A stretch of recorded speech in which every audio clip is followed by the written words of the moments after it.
Good evening, ladies and gentlemen. Welcome back to another edition of Get Out the Damn Fence. We are here for a special NBA in-season tournament, the NBA Cup version of Get Off the Damn Fence on a Wednesday night. We appreciate you all tuning in and joining us on YouTube. That's right, our home on YouTube.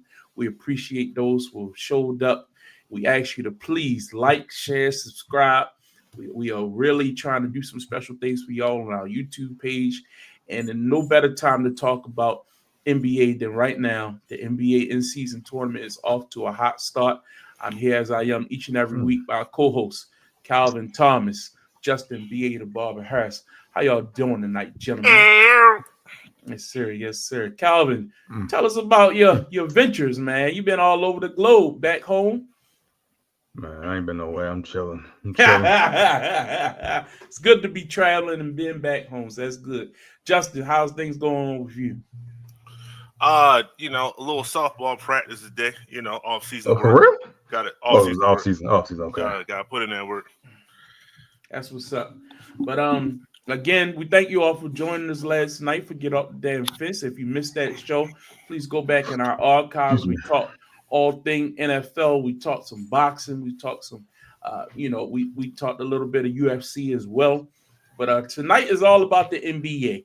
And we're talking about the NBA in-season tournament, which started off last Tuesday, was all continued on last Friday night. And then last night on Tuesday night, something happened that hasn't happened all season. That's right. A loss was had had by the Cleveland Cavaliers. That's right. The Cleveland Cavaliers are no longer undefeated, 15-1. The Boston Celtics, the defending NBA champions, were able to take them down in a hell of a matchup. Jason Tatum put on a performance, got it done. At the end of the day, Darius Garland, wasn't his best performance. Oh, he was there? No, Mitchell showed up late, but enough.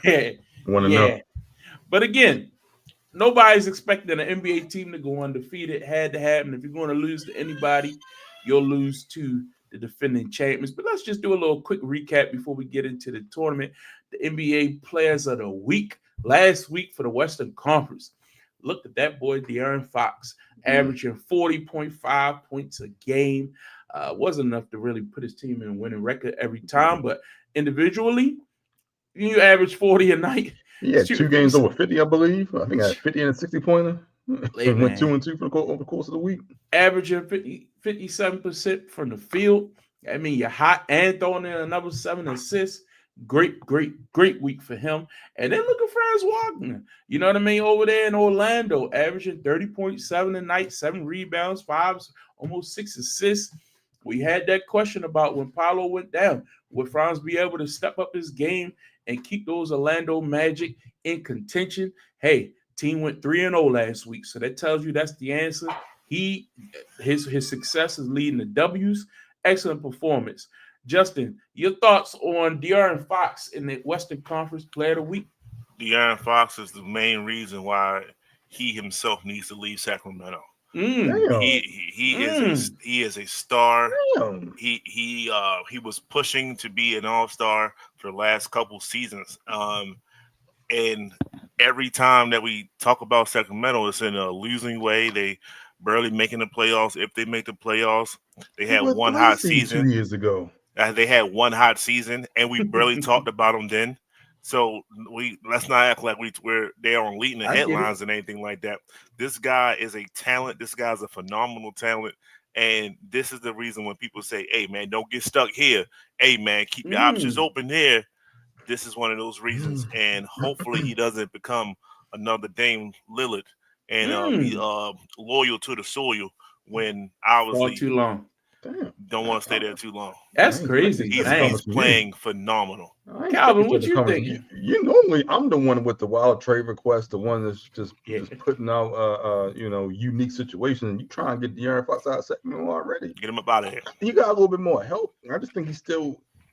It's tough in the West. It has been tough in the West. I think the West is a little bit softer this year, but I mean, he still has room to grow. But it's hard when you're not even the best point guard in your division. Like, when you got Steph, Anthony Edwards. That's just hard in my opinion. But I think De'Aaron Fox is good out there. That team was young and still growing with them. I mean, I don't see a situation for him. So I'm just happy he's good and getting the shine that he deserves, putting up numbers when need be. Even with the addition of what did he just say from Chicago last year? We're drawing a blank on his name. DeRozan. DeRozan, yeah. Even with the addition of DeRozan, he's still putting up numbers and trying to lead his team. So I'm happy with the growth. I mean, I like him in Sacramento. I don't want to see him leave yet. Interesting. I Did just he make think the All-Star team last year. I don't think he's made it yet, to be honest. Man, this might be it for him, though. If you keep putting on performances like this, we'll continue to track it. I think it's a good look for him, and they putting a little squad together. I think we need more teams in various areas who have young stars they could build around. It's better for the league. I get it. Everybody wants these type guys to migrate to other stars with teams like LA or New York or no. I think Sacramento could build something around him. And like you say, they have DeMar DeRozan. I still got Sabonis, Malik Monk. Get another piece of Murray. team. That's a competing team. You know what I mean? And hey, you never know. You never know. What about Calvin? Your thoughts on the Eastern Conference Player of the Week? Franz, what's up? I mean, I'm glad to see him step up in the absence of Paolo. I mean, I think they need him to be there too to Paolo's one. And then when Paolo was out, he needs to step up. They went 3-0 over the course of the week. And they didn't even shot. I think he shot like 55% from the field last week as well. So great all-around week for Franz Wagner. And then leading that team to 3-0. That was clutch as well. Without your best player, they can stay afloat. They'll be dangerous in the East. Yeah. So let's get into this in-season tournament because very interesting matchups over the last week. Best part I love about it is you already know what to expect, and the stakes are high. When stakes are like involved, that graphic. You're missing somebody from that graphic. I didn't make the graphic. It is what it is. So let's just go over just a little bit of review for all those who's 40 on the crowd. I was talking about my man Westside Connect. That's what you're missing. God, yeah. Let's give a quick review of what the tournament is. Cup nights will take place every Tuesday and Friday. It runs through December 3rd, so it's almost over. A couple weeks left. 2 weeks. Each team plays the 4 teams in its group, 2 home, 2 away. All cup games count towards the regular season standings except for the championship game. Again, we're still in group play right now. Runs through the 29th. Knockout round begins December 10th and 11th. And the semifinals will be December 14th, and we'll crown the champion on December 17th. That's right, a week before Christmas. And we know how big the NBA on Christmas Day is. So this will all be wrapped up before Christmas Day. And thus far, let me ask a quick question. Mm-hmm. Do you think they should have prolonged the championship to do it on Christmas? No. Because the NFL is creeping up and taking a lot of viewers that they used to own. No? Only reason why I say no is because you can make it almost like a feature game that day. On Christmas, they got like multiple games. Yeah. So it's still a slate of Christmas games that's going to go down between ABC and TNT all day long. So no, I think while the NFL has crept up, people still watch NBA.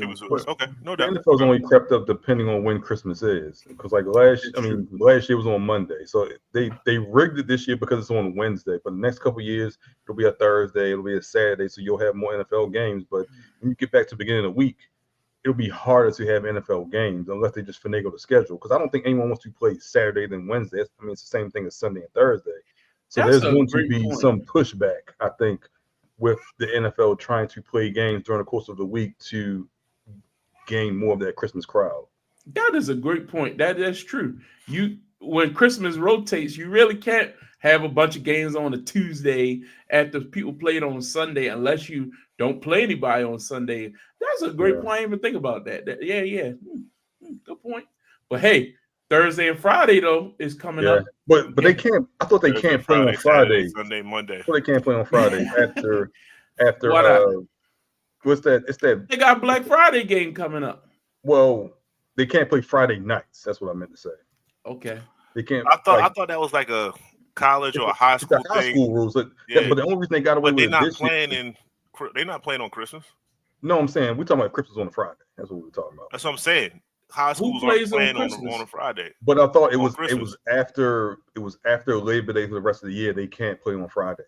And the only reason it happened this year was because Labor Day was so early. Like Labor Day was the first or the second, and then it's the second Friday of September through like the second or third Friday in December, something like that. I just think I never most consider high schools even in session. Shut down. Well, no, it's high schools. It's That's what I'm saying. Most high schools are shut down on Christmas, so it is a spot for them. That's why I say I get every other Friday. I think Christmas will be an exception. I know, I know there's a game on Black Friday, but it's like at 1 o'clock or 3 o'clock. It's early because Kansas City plays. I mean, I know high schools used to play like. Didn't City probably used to be on Thanksgiving? It was on Thanksgiving. I mean, that was 40 years ago. I'm just saying, like high school still played. Yeah, when they changed the rule, actually. Yeah, so I'm saying, like, I think it would be a way where if Christmas, I don't think no college is in session. Bowl games don't start to New Year's Day. No, so bowl games start early December. Yeah, it wasn't about college. It was about high school. It was a high school thing. You're right. Some of those rural towns, that's their NFL. Yeah, but it's typically no bowl games on Christmas, right? I don't recall that. It was. Anyway, but yeah, we'll see. I like the way they spread out this tournament, and I think the whole point of this tournament is because they're saying NBA don't start until Christmas Day. This has made the early part of the season interesting. The players are making it interesting. Oh yeah, I still don't know why they care. But they care. I'm still trying to figure out why. Yeah. Remember the different brackets have been broken. The games have been broken down into your own little section. East A has been interesting. Philly, we're gonna talk about Philly in a little bit. East B, I've been Miami has we'll see. East C, I think Cleveland and the Cavs and the Boston Celtics last night was the epitome of what we want out of this type of tournament, where games actually matter record-wise. And we'll get into the rest of it when we break down the standings in a second. But last night's games, let's go through a couple of them. We started with that Boston and Cleveland game. Was on last night while we were recording. I was able to go back and check out some of that. Calvin, what's your thoughts on Boston being able to be the first team to beat the Cleveland Cavaliers this season? I mean, Boston, I think they had like a 21 point lead at one point, and the Cavs cut it to 4 late, but like Darius Garland didn't have a good game. But Tatum and Brown really stepped up. Derek White had a pretty good game for Boston, but I think that's their one kryptonite is Boston. They have good wings. They were able to get Mobley and Allen on the perimeter, get them in foul trouble, get some easy baskets. Donovan Mitchell had a rough first half into the third quarter. I think he scored 18 of his 31, 32 in the fourth. That's for when he really took over. But the first half, he was 1 of 7 from 3, had 12 points, was really struggling with Boston, their defense. But Cavs have been playing well. Like I said, they have the best backcourt to this point in the season, in my opinion, with Darius Garland and Donovan Mitchell have learned how to play together. Evan Mobley learned how to step out, hit that corner 3, and he's able to stretch that defense with his shot as well. So I think these teams are going to go back and forth all year long. But if the Cavs can continue to play well, and shout out to Kenny, I want to say, is it Kenny Anderson? He used to coach Brooklyn as well, who's the coach of the Cleveland Cavaliers. I think it was Kenny Atkins. Kenny Atkinson, you're right. I said Kenny Anderson. Very good coach, X and O's wise. He was a coach of Brooklyn the year they went to the playoffs with like D'Angelo and all those guys as well. Very good coach, very underrated coach. Glad to see him get another shot in Cleveland. So I think these are going to be the perennial 2 best teams in the East. The Knicks are coming, but right now, if you get a good enough lead and you can kind of just, keep them off, then this will be the match we see in the East Conference Finals. Yeah. Justin, your thoughts? I don't know about that last statement he just said, but everything else was legit. So this just when you say that Darius Garland and Donovan they're playing well together. It's Darius finally figured out that he has to score. Right, I have to maintain my scoring edge as well as kind of facilitate. I think last year, especially when Donovan first got there, it was more so I have to learn how to feed everybody and be more of a pass first point guard. But that's not today's NBA. That's not how it rolls anymore. You have to score and then find the opportunities when they present themselves. You have to be a threat first. So I think he finally realized I have to be a threat in order for us to get to a better spot. With that being said, he was not a threat last night, and that's why they lost, in my opinion. I believe that Boston collectively said we have to stop somebody. We have to stop their backcourt some kind of way. We can let the base go off, boss, but we can't let both of their guards, do what they do on a regular basis. So Darius Garland then had the worst game out of the two, and they struggled, and they still made it close. So that just shows you how good of an overall team Cleveland is. True. So That's true. But yeah, if Darius is on point, this is probably a whole different game.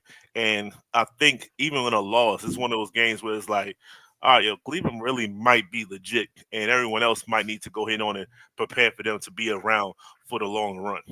Yeah, I agree with that. And again, Boston is the defending champs for a reason. We'll continue to see this team be competitive no matter who they are. And I thought they stepped up to the challenge. When you have a team that they capturing the headlines, everybody's starting to talk glowingly about, and they come into your house, you're supposed to step up. You're supposed to show them, no. We still the champs. I'm still JT. I'm still that guy. And look, don't let nobody get too far and out in ahead of you and bring them back to life. I like that. That competitive. To follow it real quick, JT has been balling, and he needs definitely his own love right now because he finally hit a game winner. Shout out to JT, hit a game winner last week. So he's starting to take that mantle, like, hey, this is my team, don't get it twisted, that kind of a thing. So it is a pleasure to see him finally kind of step up in clutch situations, which I've been asking for since he kind of got into the league. There you go. All right, second game of the night. The Charlotte Hornets took on the Brooklyn Nets. Now, I read something today about Brooklyn might be sellers. They're looking to make some moves. Got a big victory last night. Look, LaMelo Ball has been balling very, very well. High scoring clip at every night. But it wasn't enough in this ball game. Brooklyn does have a few assets. We saw what they were able to do despite a few of the players that they lost in the offseason. Justin, your thoughts on Brooklyn and Charlotte? Well, you mentioned LaMelo Ball, and I don't know whether he was hurt or something like that, but he didn't play. He only played like 24 minutes last night, and the coach kind of gave a half-assed reason why it wasn't definitive in any way. So I don't know whether there's issues brewing as in Charlotte. So we have to monitor that and make sure that's the thing, because like you said, LaMelo has been balling out as of late. So but Brooklyn, if they all biased, then let them do it. They had a nice start, but every team was kind of filling their way out, especially with new additions to different teams and stuff like that.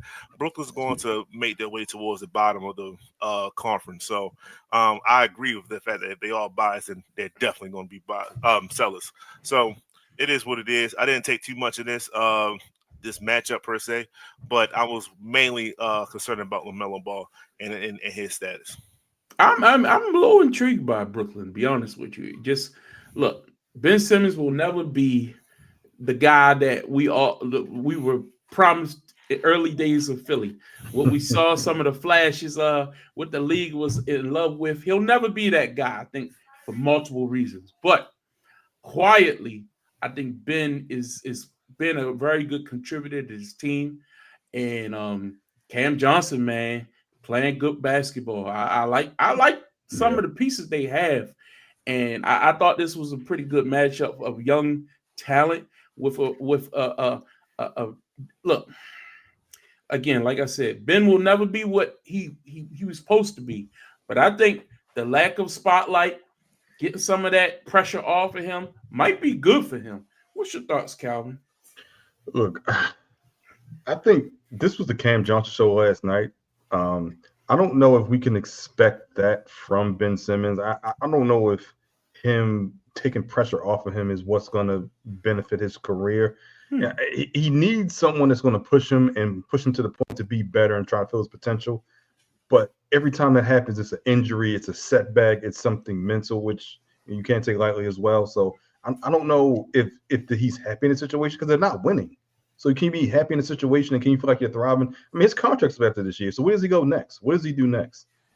He's got to put himself in a position where he's uncomfortable and gets better. We see these highlight tapes over the summer of him hitting shots, hitting 3-pointers. Then we get the regular season, it's nothing. So what are you putting all this work in the summer for, quote unquote, if you're not going to show it in the game? And we continue to see it over and over and then nothing. But last night was the Cam Johnson show, 31 points, I believe. I think he's actually showcasing his talents to be traded to another team. The Lakers were a possibility at one point, but I think Brooklyn gonna be sellers, not buyers. Yeah, I think they gonna offer the only way they're buyers is only one person, and that's if he chooses to go there. If he wants out, and that's it. Who's that?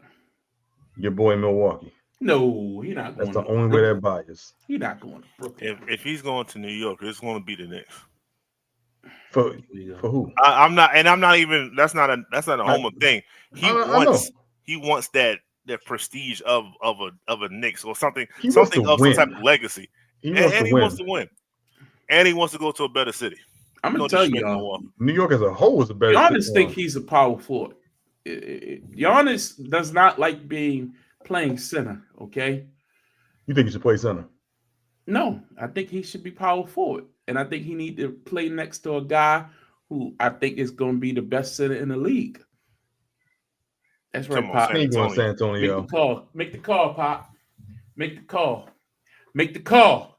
Twin Towers are back, baby. Duncan and Robinson. Let's go. Hey. I'd rather see Cat and Giannis. Let's do it, baby. Yeah. Wemby and Giannis, the league would be in trouble. The league would be in trouble. You heard it here first. Don't forget I told you. Next game, the Denver Nuggets and the Memphis Grizzlies. Woo! I don't know, guys. I don't know. I know a lot of people say a lot of things. Denver might be okay. Look, Jokic didn't play. They still look good. Yeah. Okay. Look, you said it. Jokic didn't play. They still look good. Ja didn't play for Memphis as well. Edie didn't play. Memphis is just really banged up at this point. I will say I'm not high on Denver. I think they're going to struggle, especially when everyone's focused. I will say shout out to Russ for his 200th triple double. Yeah. I saw a stat today that this year we will get Russ's 200 triple double. Harden will get 3,000 threes. I think he's 23 away, and KD will score 30,000 points. I think he's like 800 away, and they're all having the same season. OKC. At one point they played together, and now they're just eclipsing these milestones in the same season. But back to Denver, they have problems with depth-wise, in my opinion. So they can beat teams especially teams that aren't healthy. But when you're playing a deep team, you're playing a Dallas, or you're playing Oklahoma City, or you're playing even like a Houston or a Phoenix, I think they'll struggle. And I think that's what we'll see from them. But they can beat teams that they're better than even without Jokic. And last night was just a classic Russ game. He takes over, he leads the way, and he gets those guys a victory against their West Sea rivals. Justin? Yeah, that was all well and good. Memphis is hurt, so when they're without their main star, they're a different team altogether. So they need Ja more than Denver needs Jokic. I mean, you can't get 5 points out of Desmond Bain. I mean, he was playing.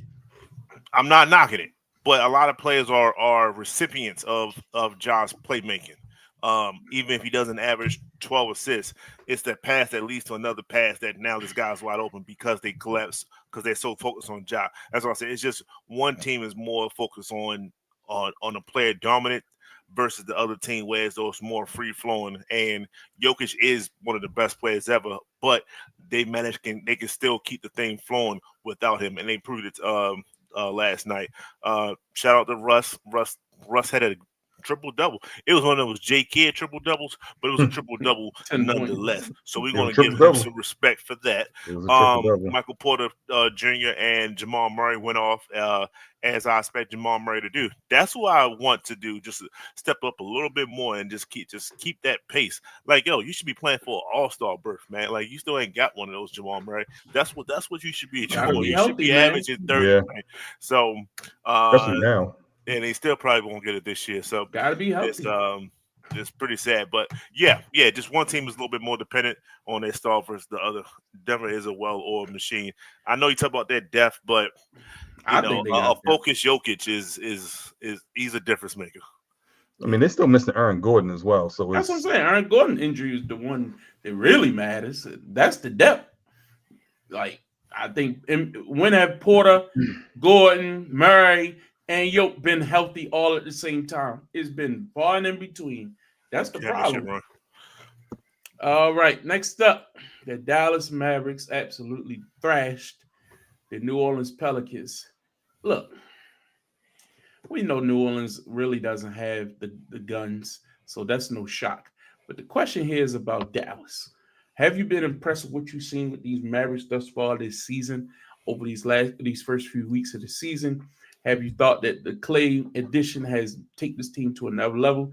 I would say Luka Doncic's defense seems like it's gotten worse. But what's your thoughts on this Dallas team? The first couple of weeks, is this the team that you thought you would see before the season started? Calvin, I'll start with you. I mean, for the most part, yeah, I still think there's some adjustment period for Clay, but I was worried about their defense when they had the three of them being Kyrie, Luka, and Clay on the court at the same time, and they've kind of staggered those minutes. And Clay only played like 24, 25 minutes last night, but there was a 40-point blowout, so that can speak to some of it. But I'm still worried about how they can play defense when all three of them are on the court. Got this thing they're going to have to outscore everyone to that at that time period, because you need Clay shooting, you have Luka's playmaking, and you have Kyrie's playmaking as well. And they got Clay to hit those shots, so he has to be on the court. So that's the only thing that worries me about them. But can they figure out during the course of the season? Yes. Are they still one of the 2 or 3 best teams in the West? Yes. Can they play with it until it gets to the playoffs and then kind of lock in? We'll see. But that's the only thing that worries me about them. But at this point, when you have Oklahoma City banged up, when you have Golden State kind of starting to cool down, they should be making a run and kind of ascending to the top of the West. Mm-hmm. So, honestly, guys, I think Luka is just coasting. I thought this was an MVP year, though. It's supposed to be his MVP year. Yeah, he might just say F it. He got a taste of the finals. He got a taste of. I mean, no, he was balling out last year. Last year he was definitely balling. This year, I just think that he got a taste of the finals. He knows what he has to do to get there, and I think that he just doesn't 100% put the regular season as the most important thing. I believe that he thinks that once he gets into the playoffs, him and his team is a threat regardless of where they're at. They still have Kyrie Irving, then they still have, and they got Clay. So defensively, I am a bit worried from time to time. But if they're making their threes, they just won 3 straight. They seem to be okay. So I'm gonna contribute to that. I'm gonna contribute it until I see different. If they flame out in the first and second round, I'm like, well, there was an indictment for the whole season, right? Mm-hmm. But if they make a long run, then I just think that Luka was just preparing himself, because he's not an athlete. He's not a well-conditioned athlete. It is what it is, and I don't think he's trying to fight that anymore. So what do you need to do? You need to coast as long as you can, stay within a striking range, and then turn it on later. So I honestly think that's what he's doing. Well, I thought that the game on Sunday was a big win for them over the OKC Thunder. I think that was probably their best win of the season thus far. But, I mean, beating San Antonio, you should beat San Antonio, let's be honest. But I haven't been impressed with any victories. They're a 500 ball clip. You know what I mean? Nothing they've done. They've lost some close ones, but they lost to the good teams. They lost to Denver. They lost to the Warriors. They lost to the Suns. They lost to the Pacers. So again, we'll see how they turn it on. They got the Nuggets coming up here on Friday night in a tournament game. So that'll be a good litmus test for them. We'll see if Jokic is back for that ball game. But they've already lost to the Nuggets once this season. It was a close game, went down to the wire. Again, They got to show me that they can close out these games. They got to show me that they can close out these. We saw what against Golden State. A similar thing happened. I like Clay. I think he's been very, very efficient this year. So that's a good sign. And again, like you say, it's still early in the season. But if this team is going to be what everybody's talked about, they're going to be. I need to see a little bit more. We hold these teams to a different standard. We looking at Cleveland. They only lost one game on the season. We talk like, well, but we've seen some teams get smoked. The same with the Milwaukee Bucks. I'm going to judge this team in the same similar way because you have that level of talent.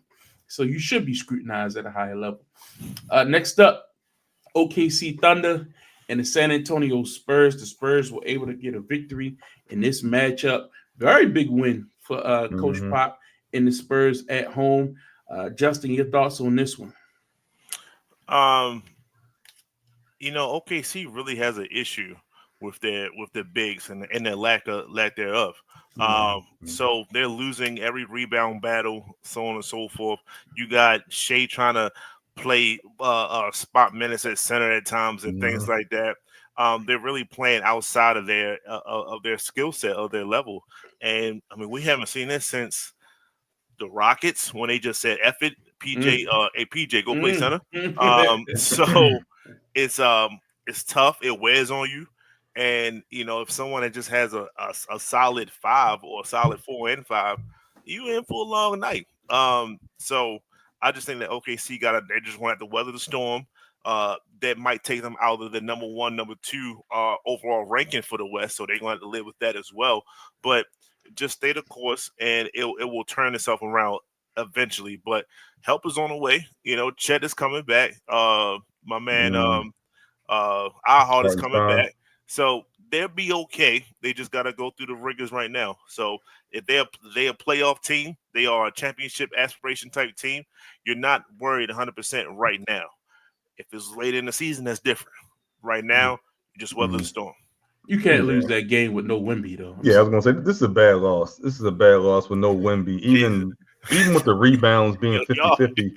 They got 7 free throws last night. That's right. They took 7 free throws. With no Wemby, and if you don't have Hartenstein, you don't have Chet, you gotta win the game with no Wemby. Yeah. It's that simple. And Shea gave you 32. They had 7 free throws all night. They're a jump shooting team without Chet, and it's even more evident now when they don't get those easy baskets that Chet used to get, offensive rebounds, and kind of just put too much emphasis on Chet. But continue.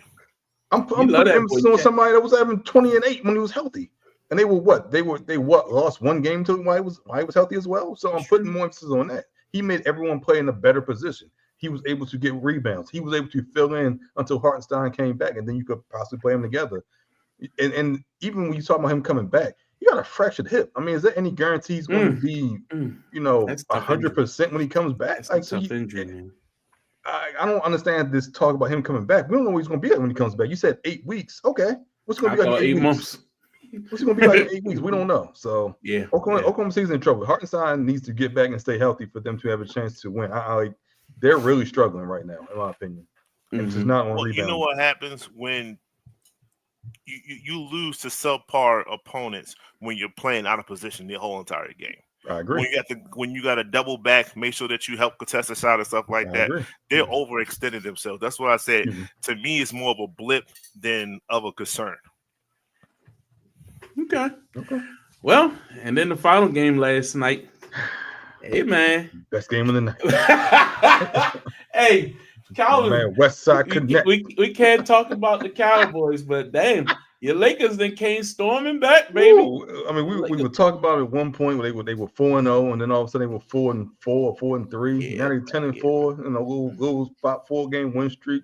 Westside Connect going for 37. I think he had what 9 of 12 in the 3-point line. Jesus. Look, ever since JJ has been coaching these guys, once you change the starting lineup, bringing D'Lo off the bench because he wants more, he wants a better ball handler. Put LeBron back at the point guard position, which he was. You can make argument his last best season when they won the title when he averaged 10 assists. Sure. LeBron's averaging only 30 minutes. Yeah. Westside Connect, Anthony Davis. Man. Look, let's talk about him. Austin Reeves. Look, between the defensive and offensive end, Anthony Davis has to this point in my opinion, has to be top 2 MVP. The way he's been playing on offense and defense, giving you 10 plus rebounds, giving you 28 minutes, and playing defense and leading the team that's 10-4 right now. You bringing up the young guy in Westside Connect. You got a new coach in JJ coaching these guys. It's all good in LA right now. I say right now. I will say this. Right now. You know what I think?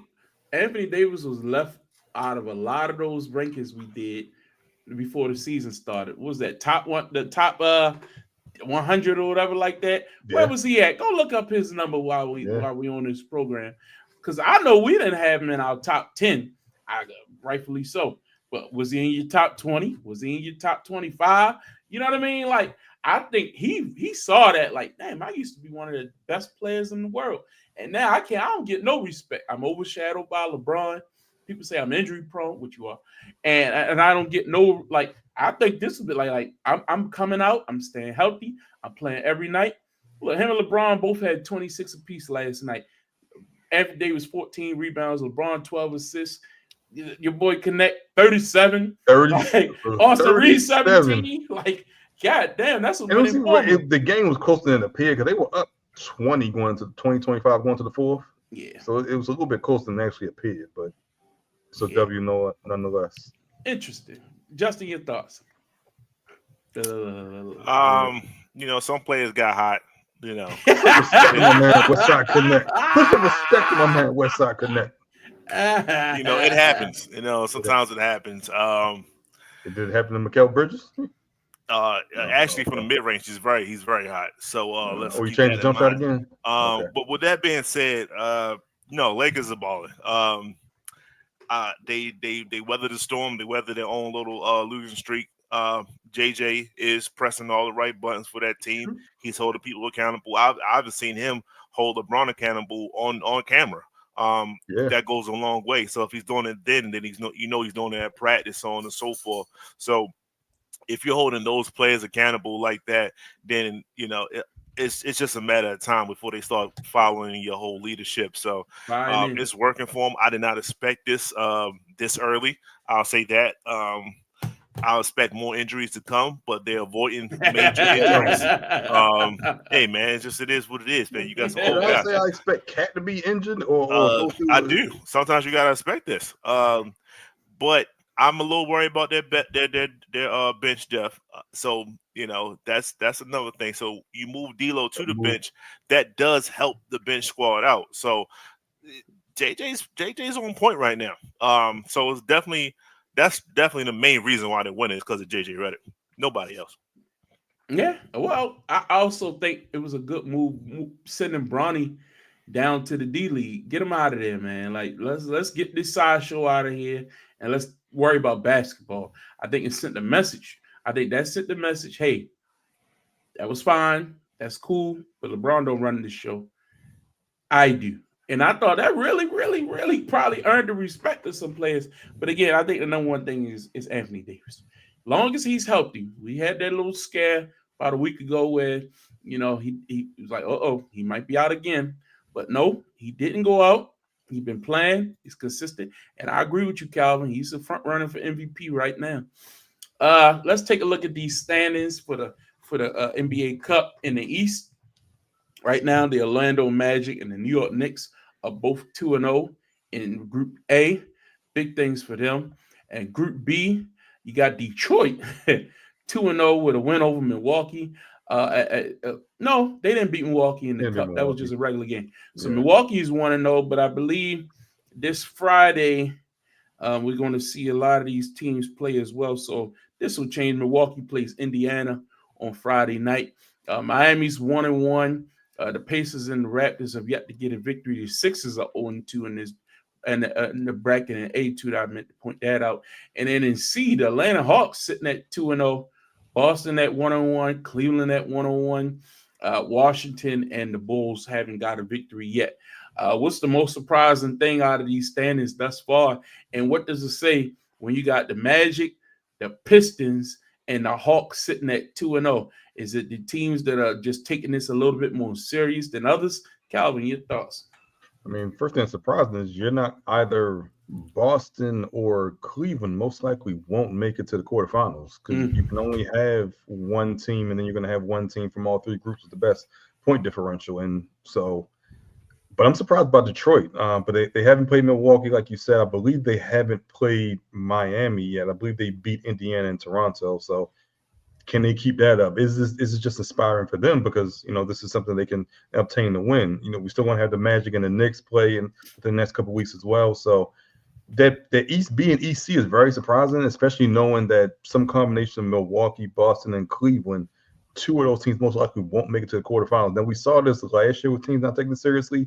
And you kind of see, I think we can all agree, you get better basketball right now on Tuesdays and Fridays for whatever reason.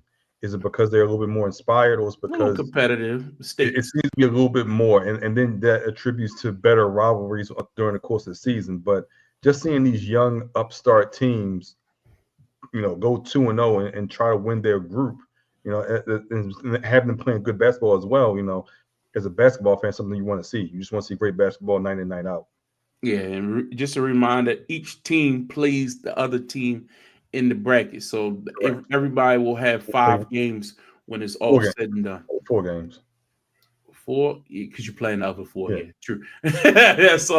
Yeah, so at best, if you 0-2 right now, at best you can be as 2-2. So yeah, that is tough. Yeah, Justin. Shout out to some of the 0-2 teams, especially Philadelphia. Makes you smile, actually. But I'm mainly concerned about the Knicks and the Magic. Those are the 2 teams that clearly I'm interested in. They have a collision course set for December 3rd. If they win their, I think they play Tuesday or whatever the case may be. If they both win that, then December 3rd will be a Friday, and we'll see. There'll be 2 3-0 teams battling out for that number 1 spot out the East. So that's interesting. So that right there, this tournament is making a game like that. That's on a regular Friday that no one will probably even bat an eye before. That's now important now a little bit. Like, especially when you get to this point, like, man, we 3-0. Hey, we got a shot to win this thing. Now it's starting to click. Like, hey, let's try to win this thing. I think it's one of those things. Like, hey, we all right. Let's go for it. Those stakes, that type of thing. They matter, man. It does matter. So that's surprising to me. Well, that's what I'm interested in seeing. And out of Group B, Detroit already beat Miami. That's why Miami got that 1 loss. They already beat them. Okay. So they doing okay. I do expect a little bit more. I wanted more from Toronto. RJ Barrett, shout out to RJ Barrett. Side note, he's been balling as of late, averaging 30 plus a game and things like that. Shout out to RJ. Do your thing down at your hometown. But and East EC, clearly Boston and Cleveland just played themselves into a tough game, but Cleveland can't win them all. So it's just this is actually interesting at the end of the day. Interesting. Yeah. Let's look at the West real quick. So we got the Golden State Warriors sitting at 2-0 in C. You got the Lakers at 2-0. The Rockets at 1-0 in Portland. So it looked like A is maybe still up in the air there. You know what I mean? Looks like Minnesota Timberwolves, the only team has played twice thus far, which is interesting when you look at the breakdown of how all this has gone down. But look at the Memphis Grizzlies, 0-2. I think they're pretty much done. They had to run the table. Your thoughts on the West, Calvin? It's interesting. I think you can start to lock in the 4 teams, especially with Dallas having a plus 38 points differential, which goes into picking that 4th non-winner of the group that goes to the quarterfinals. So as long as they can win a couple games and keep that point differential up, it's going to be hard to catch that just based off that one blowout they had last week. But the Rockets are surprising. I think Minnesota and Sacramento still have a shot. They've only played 1 game thus far, so they play on Friday. That'll be that second game in that West A group. In West B, we have Lakers and Phoenix. I think it's Tuesday, and I'm not sure if KD will be back yet. I think Bradley Beal hurt now too. Yeah, and they struggle without KD. They were 9-1 or 9-0 with KD, and they've been 1-5 with KD. Mm-hmm. They've been 1-5 since. So need KD to get back to kind of right the ship at there in Houston. And going to West C, I think it comes down to Dallas and Golden State, who haven't played yet, if I recall recall correctly. I think one of those two teams will win. The other team will most likely Dallas and Golden State. They did play. I'm sorry, they played last week. That was a Clay game. That was a Clay game. Yeah, you're right. First game of the series. Yeah. So I think with that victory over them, that mainly keeps Dallas in that 2 hole. Now they have to beat Denver. And you have to beat Denver, assuming Jokic is going to be healthy as well. So we'll see how that goes. Yeah. See, West C is definitely tough. I don't expect Golden State to run the table for them. If they do, that'd be highly impressive. But I guess the Lakers have some type of just inside track on how to win this NBA Cup thing. You know, we are the reigning, defending, whatever you want to call it. Whatever. Yeah, they got that. Golden State plays the Pelicans on Friday night, so they could be 3-0. Yeah, that's it. It's a wrap. They said when Zion coming back. Y'all heard that? I haven't heard anything. No. I'm made for me personally. The Houston Rockets is a team that I'm looking forward to out the West. Playing well, man. Yeah, so I expected them to do well this year. So to have an NBA Cup on their resume is pretty cool. So I'm interested. It's only you one. You said some teams it won't matter to, but some teams that can make a lot, and it's one of those teams definitely. Yeah. So just some of the matchups that are coming up. Tuesday the 26th will be the Milwaukee and Miami game, and the Lakers and the Suns. Big game to really look at. And then on this Friday night, the 22nd, you got the Pacers and the Bucks. And then that game we talked about before with Dallas and Denver. Yeah. So those are big national TV games to look forward to over the next couple of weeks. And Friday full of basketball next Friday too. Yeah, man. Yeah. So this NBA Cup continues to be fun. Before we get out of here, let's talk about a few headlines that around the league. And this headline was coming out that Maxey been getting in Joel Embiid about coming late to meetings, showing up half-tailing, and you know his playing schedule has also been a topic of conversation. We know Joel's injury history. Do you think that the 76ers are handling this correctly? Do you think they should be monitoring him, not making sure he's not playing back-to-backs, allowing him to come to practice when he feel like it? Has he earned that right? What has he done to earn that right? If so, Justin, your thoughts. You already said it for your intro that he don't deserve the goddamn thing that he's getting. So with that being said, shout out to Maxey for doing it. I don't like how it got leaked. I don't think that we should know. Yeah. But at the end of the day, somebody said something, whether it was a coach, whether it was a player, somebody said, he called his ass out. And he called him out. So, that's definitely needed. Joel Embiid is acting like he want to be traded, man. And I don't understand. Philly has pretty much done whatever he bent wanted. Over backwards since the beginning. So, I had problems with that. If he does come late, this is not a recent thing. He's probably been coming late. So y'all been letting him get away with it. So that's a problem too. That's what Shannon always say. Should have been fined him. You should have restricted his minutes, to not playing at all. Yeah, you healthy, but you're not playing today because you showed up late. You have to do some of these things, and every coach should be empowered to do so. So if they're not doing it, if they're enabling a beast, then this is what you get. And he's already kind of on a prima donna type stage anyway. Exactly. That's just what he is. So it's a lot of bad things. I told y'all, man, this team to me is surrounded by Terrence Maxey. I think he is the call that keeps this thing going personally. And I've seen it when we played against him in the last year in the playoffs. We knew what Joel was going to do. 30, good. All right, bad. We can't stop the 30. It was Maxey. Maxey was the driver, the kick out, timely 3-point back is the engine that just kept on going. So I think Maxey is that call out. He's putting his foot down and saying hey, this is your team, big fella, but if you don't get it together, I might be taking it off of your hands. I don't know if he got it. I don't think he can go all that far. Yeah, but it's looking like an alternate version of Shaq and Kobe right now. That's a problem. Yeah, Calvin. I mean, this is the first night I believe that three of them have been on the same court: Maxey, Embiid, and Paul George, and they're down 13 to the Grizzlies team that lost last night to Denver. So Grizzlies on the back-to-back. Philly's on they're on rest and they're down 13. Yeah. 13. What can one of y'all tell me what is Embiid's injury? When did he get hurt? Was it after the Olympics? Was it during the Olympics? He was How do you not hobbled start during the the season Olympics. healthy? How you not start the season healthy? But you had a great game, a great stretch, a great 5-minute stretch in the Olympics. He was limping around then. But you can't come to training camp healthy. You can't be ready to start the season on a year in which this is probably your best chance to win the title, or come to the season it was, in my opinion. To go what you're saying, Kawhi didn't play because he was injured. So now when he starts the season injured, it makes sense. It makes sense. Just like you said, Larry, he was playing hobbled in the Olympics. Yep. He shouldn't have been playing. Pride. So either he never got the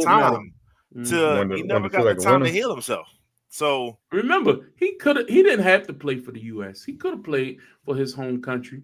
He decided to play for the U.S. Exactly. He wanted that gold medal, man. He wanted that gold medal at all costs. Could have played for France. They didn't want to go. That's true. That's true. Either way, I'm glad Maxey called his ass out because he's a prima donna. I think he gets away with a lot of stuff because of his personality. Sometimes people, he's not Shaq. You know what I mean? He hasn't reached that lovable status or that likable status where he's able to just charm his way through these things. He hasn't reached that. He's never won anything. So I just don't think I think he gets a pass from certain people that he shouldn't get because we know he is talented. We know he's talented. But if Zion was acting like Joel Embiid, they would be destroying Zion. But basically, he is Zion. They the same guy. Like, far as health-wise, they never available when you need them. Just call it what it is.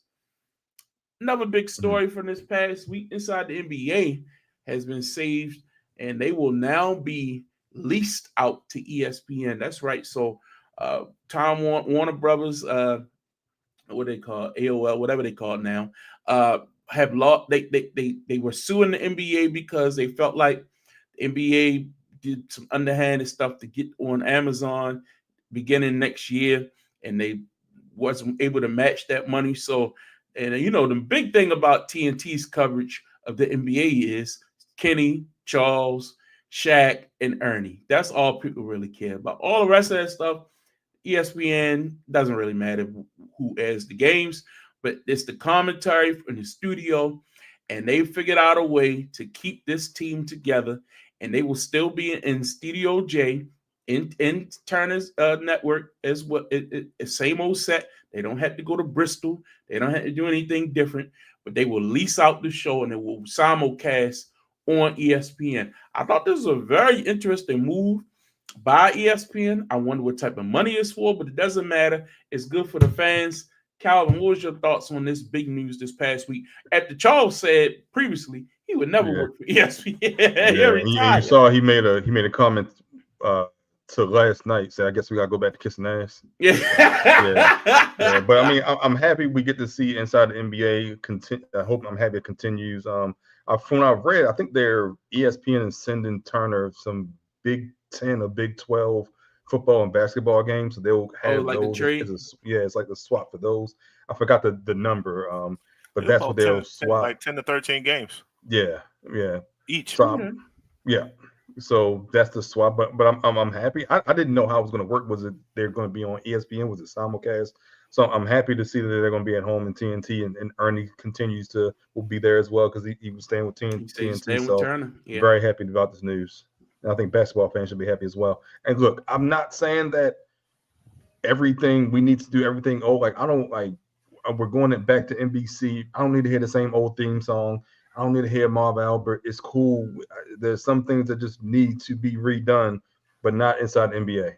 Not inside the NBA. And I think it's important. I hope that this takes the place of whatever that show Stephen A. do. I heard it was still happening. I heard it was still happening because they said they would still show. Is their pregame show? I think it's either their pregame or halftime. One of the two. They're still happening. Both. Yeah. So what's the point? Like, get rid of Stephen A.'s show. Nobody cares about it. Who watches it? I know. I'll say I do like when he does his version of the Manningcast. Depending on who was there, I did enjoy that. A couple seasons ago. So I did like that. Justin, I never watched it other than the pregame when it's him and Michael Wilbon and some of the others. That's the only thing I've seen for that. But this is it's cool. I'm not saying it's a great thing. I'm not a huge fan of inside the NBA personally. Shaq his opinions bother me sometimes. Kenny can't run no more. So But even the run to the big screen is it's not the same anymore.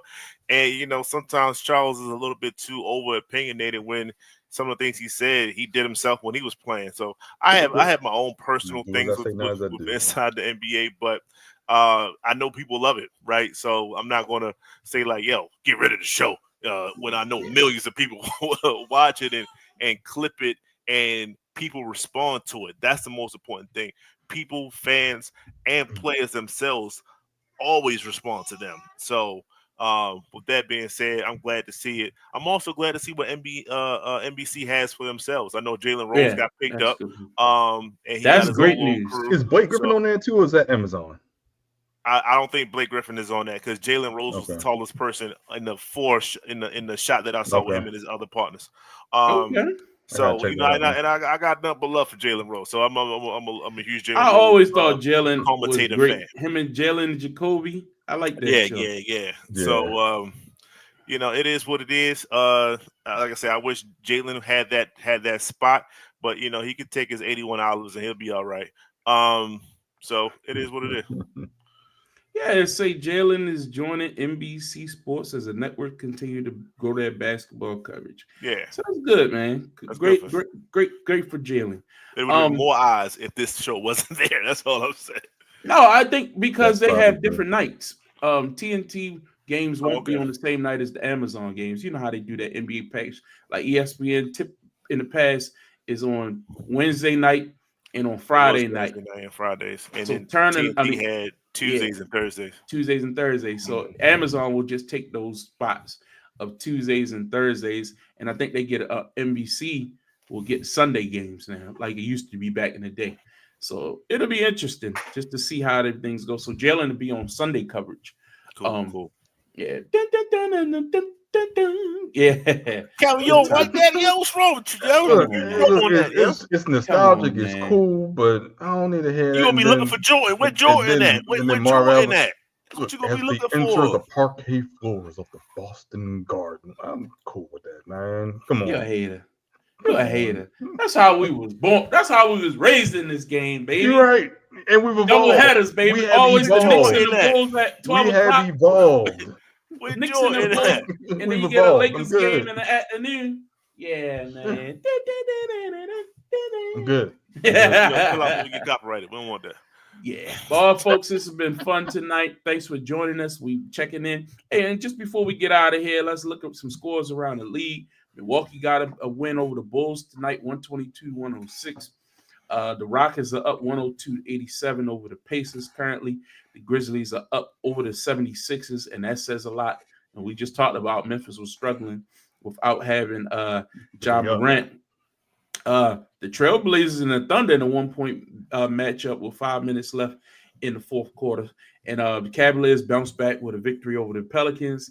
2 more games coming up, 3 more games later tonight. The Knicks and the Suns with a big matchup out in Phoenix. I know, Justin, you'll be paying attention to that. That's on ESPN. You got the Warriors and the Hawks and the Clippers and the Orlando Magic. Should be a good game as well. Any thoughts on any of these stuff? Before we don't want to waste time on that. How y'all feel about James Harden being number 2 overall 3-point shooting? It's definitely surprising because I didn't realize he was that close. Yeah, I realized he was that close when Steph was getting all the attention from passing Reggie and Ray. If you looked on that, James Harden was top 5 right the whole time. I said, yo, James going to catch that too. And nobody cares, yo. Yo, that's so sad on James, man. That's what I said, man. I wanted to give James his own time. He's number 2. It's shameful. He never catch number 1. He passed stuff. Is the question? He not pass number 1. All right, so he passed the others, and no one bats an eye. Shout out to KD. He made a little post on the social media because he was the first person to give him an assist for a 3-point shot. Yeah, so I saw that. It is what it is. And they surprised Harden with that, and he was kind of You can't say at the hi to press everybody conference. yet. You loud. Great stuff. Great stuff. Well, folks, we thank you. And we ask you to please subscribe, like, and share. Let everybody know we're going to be doing this again next Wednesday night. But be sure to join us. Get off the damn fence every Tuesday night, 9 o'clock. And we're going to continue to monitor this in-season tournament. It's been fun. It's been entertaining, making this early part of the season enjoyable.